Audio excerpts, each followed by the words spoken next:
Bonjour et bienvenue dans ce premier numéro de l'Actu des sciences.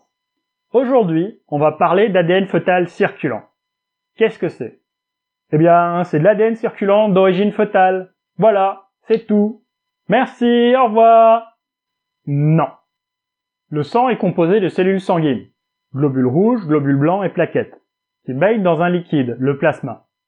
On a concentré dans un premier temps les tests ADN sur les globules blancs, qui disposent d'un noyau, et donc d'ADN, à la différence des globules rouges. En 1948, Mendel et Marseille ont découvert que circulait dans le sang de l'ADN libre de toute cellule. Plus tard, on a découvert que ce taux d'ADN augmentait significativement en cas de maladie. La première maladie pour laquelle on a découvert ça, c'est le lupus, la maladie dont on parle tout le temps dans Dr House.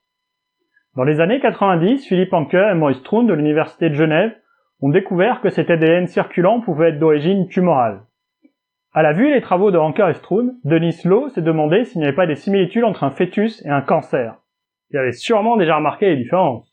On donne rarement un prénom à un cancer quand même. Il a donc analysé le plasma de femmes enceintes de garçons à la recherche de traces du chromosome Y. Et, en effet, il les a bien trouvées. Et ça, c'est un signe qui ne trompe pas. Car si on trouve dans le sang de la mère, alors qu'elle est enceinte, des séquences d'ADN issues du chromosome Y, c'est bien la preuve que ces séquences d'ADN proviennent du fœtus. L'ADN fœtal circulant a 3 caractéristiques. Premièrement, il s'agit de fragments assez courts, 200 bases environ. Cela permet de les différencier de l'ADN circulant maternel dont les fragments sont beaucoup plus longs. Deuxièmement, il représente entre 10 et 14% de l'ADN circulant retrouvé chez la mère, ce qui est très important si l'on considère la différence de taille entre la mère et le fœtus. Enfin, ils apparaissent entre 5 et 7 semaines après la conception, mais ils disparaissent 2 heures à peine après l'accouchement, ce qui est étonnamment rapide. Une fois isolés, ils peuvent être séquencés, et c'est ça qui est important, car cela permet de développer des tests prénataux qui sont à la fois non invasifs, pratiques et fiables. À la différence d'une amniosynthèse où, à l'aide d'une longue aiguille, on va chercher quelques millilitres du liquide entourant le fœtus, mais qui est une technique qui comporte des risques, puisque dans 1% des cas, elle provoque une fausse couche.